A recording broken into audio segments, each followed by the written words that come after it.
Bueno, a mí me parece que mucho de los supuestos que están detrás de esto se mueven. Es muy difícil decir esto no sirve o esto sí sirve, me parece a mí. Me parece que quien diga simplemente esto no sirve, sí sirve, la verdad es que su nivel de análisis es pobre. Yo me atrevería a afirmarlo de manera contundente. Quien cree que puede decir esto es que en realidad conoce poco de esto y sabe poco y tiene pocos elementos teóricos para discutir el tema. No es fácil decir porque además hay muchas democracias que funcionan con segunda vuelta, hay otras que no, etcétera.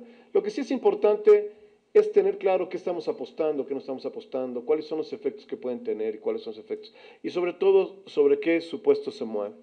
El tema de la reelección, por ejemplo, es un tema que, dicho en el lenguaje vulgar y como se oye en el lenguaje ordinario, como se dice es que entonces se va a comprometer más con la ciudadanía, es que va a ser independiente y se va a salir de la partidocracia, concepto que no entiendo, debo confesarlo, ¿no?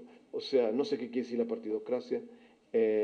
Yo creo que el que dice la partidocracia es alguien que quería ser candidato independiente y no le dieron chance, y inventó ese concepto. Es muy difícil construirlo en la ciencia política, hay que construirlo en la biografía de alguien o de varios, porque es un concepto que no entiendo. Honestamente me parece un concepto ridículo. Eh, pero digamos, dice que va a ser independiente de la partidocracia, le dan una cantidad de virtudes.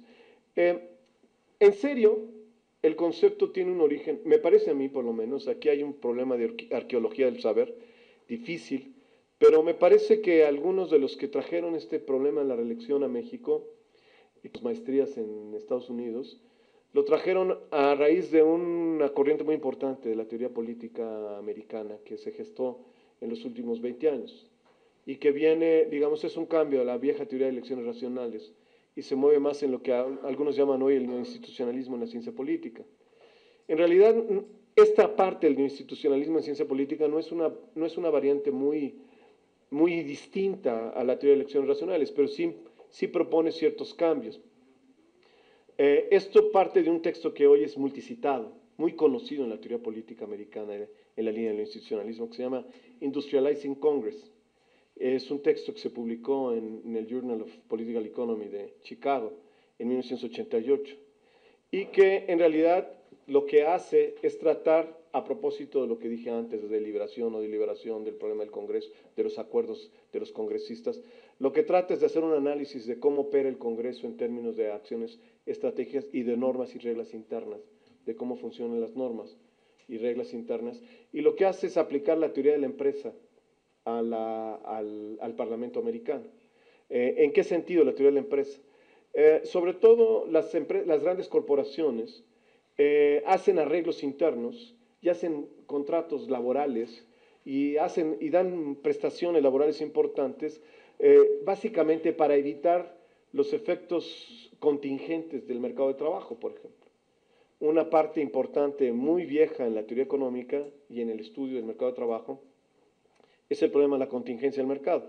El mercado de trabajo siempre es problemático en cualquier parte, porque el mercado, para que sea mercado, tiene que buscar, digamos, productividades medias en un mundo que siempre es heterogéneo. Y sobre todo, cuando hablamos, por ejemplo, de software hoy en día, el problema de la productividad es inmenso. Dos sujetos doctorados en Harvard, en sistemas, pueden tener una productividad de 1 a 1000, dependiendo de la capacidad que tiene el sujeto de diseñar, elaborar software que sea importante. Esto se ve mucho cuando creció el Nasdaq.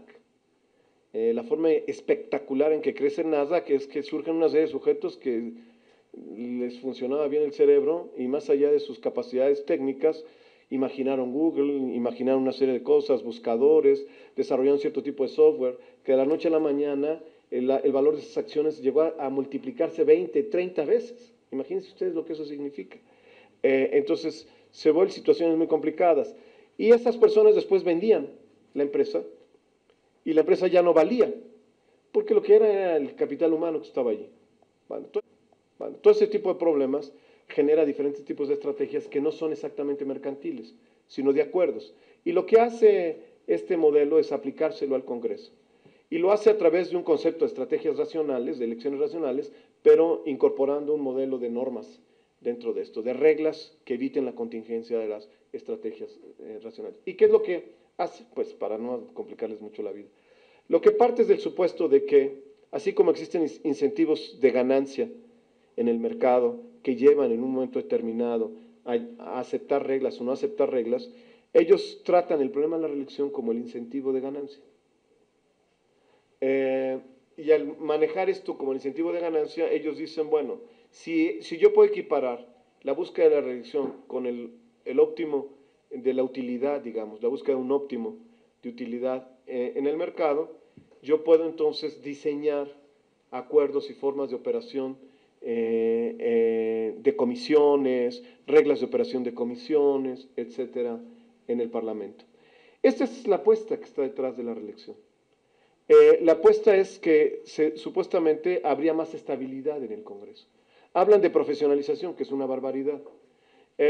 Decir que un diputado se profesionaliza, que de hecho los políticos son profesionales, pues eso es además un hecho. Digo, de profesionales ya lo tienen, ¿no? Vean ustedes, analicen quiénes son diputados. Habrá uno que otro que en realidad acaba de llegar porque empezó a liderar un movimiento X, lo cooptó un X partido y se lo llevó. Pero en general son gente que ya tiene una larga trayectoria. Primero, son políticos profesionales. Pero segundo, un principio fundamental del Parlamento es que tiene que ser ciudadano.